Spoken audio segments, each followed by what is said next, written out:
Sino nga ba si Maris Racal at gaano nga ba ito kayaman?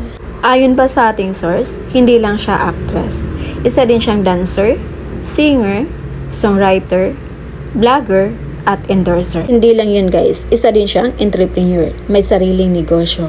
Nagtayo ng sikat na coffee shop sa sikat na resort sa La Union, ang Stream of Consciousness Coffee.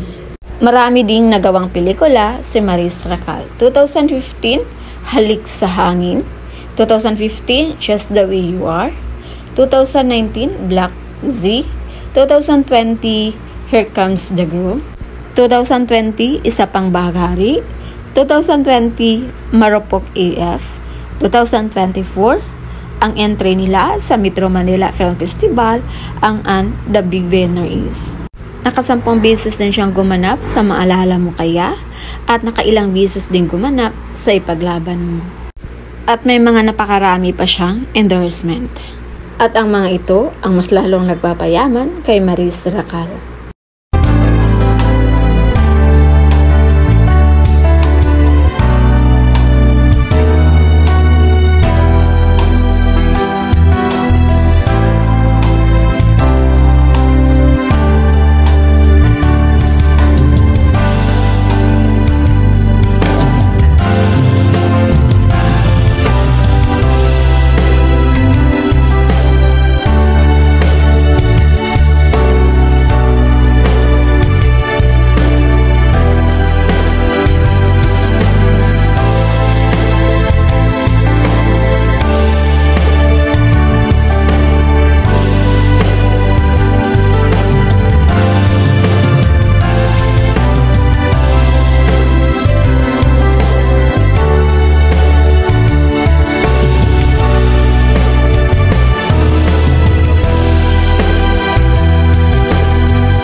At ipapasilip ko din sa inyo kung gaano kaganda at kabongga ang bahay ni Maris.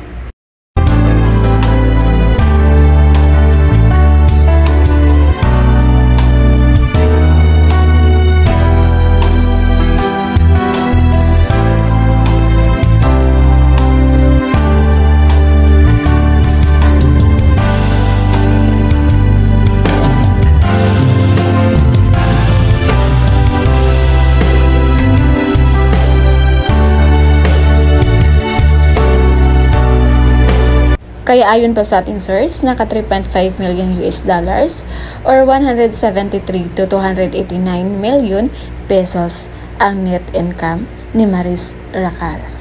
Kaya ganun kayaman ang 27 years old na si Maris Racal. At ayon pa sa kanyang mga supporters or sa mga nagmamahal pa rin kay Maris, hindi kawalan sa kanya ang pagkatanggal niya bilang endorser ng Mang Inasal. Isang statement ang nirelease ng Mang Inasal na na-disappoint sila sa kasalukuyang nangyari sa issue kina Maris at Anthony. Nagdesisyon sila na i-end ang partnership ng kanilang endorser dahil lumabag daw ito sa prinsipyo ng kanilang company. Ayon pa sa Mang Inasal, we values integrity and the trust of our customers.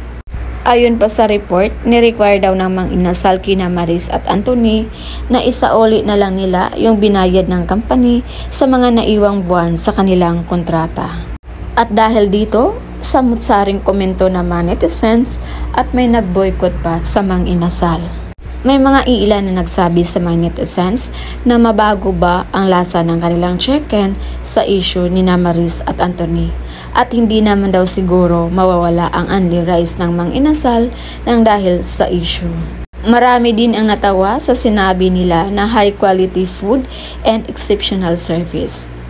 Kaya may payo yung mga netizens sa management ng Mang Inasal na dapat unahin muna sigurong asikasuhin at bantayan ang kanilang kanin na kung hindi madalas lata, hilaw naman. At yung manok nila kung hindi sunog, may dugo pa. Minsan pa nga daw, walang tubig na siniserve sa mga customer. Kasabay ba nito, gaganda na ba yung sinaing ng Mang Inasal? Nagtatanong lang kasi wala naman sigurong kinalaman sina Maris at Anthony sa quality ng foods niyo. Mas sumikat pa nga dahil sa sobrang trending nila ngayon, daming nakakalam na endorser pala sila ng Mang Inasal.